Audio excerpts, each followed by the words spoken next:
that said diversity is useless without inclusion. And that's the whole thing. Diversity is a must. It's the right thing to do. It makes business sense to do it. But without the inclusion, the diversity won't work. And the inclusion is all about creating the culture, having the mentoring, and allowing the diversity to flourish. In terms of diversity on the court, these are elected offices. And so at the end of the day, I want to encourage, and I will do it now on this webinar, I want people to step forward and offer to serve in these elected offices. And one of the comments from the male colleagues was, now that we've got like 2 or 3 women, it's really changed the dynamic here. And this is so much better. Like, we didn't think there was anything wrong with us before, but now that we have diversity, actually, we really prefer it. I think it's an enormous privilege to be able to remove barriers that you yourself did not experience. And that, I think, is what all leaders should be doing. People in any organisation work better, they're more productive, their performance is better when they can bring their whole selves to work, when they don't have to pretend to be somebody else when they're at work. As businesses start to push on diversity and inclusion, and some of them are more successful at changing their cultures and becoming more diverse, and then actually start to perform better, you'll find that the other ones say, oh, okay, they weren't making that stuff up, it's actually true. And then you'll see change as a result of it.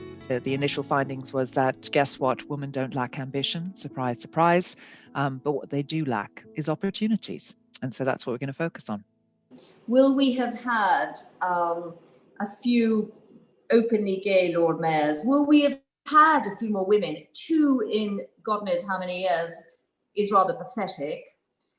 Do you see major change happening there? Well, if I have anything to do with it, you know what the answer is going to be.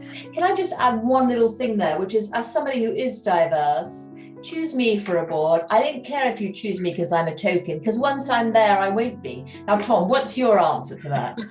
I'm exactly the same, actually. If somebody says to me, Tom, we want to put you on this board, and we're only doing it because before they've even finished the sentence, I'm sitting at the board. Because I don't care. I will take the seat anyway. Can this little brown woman be a CEO?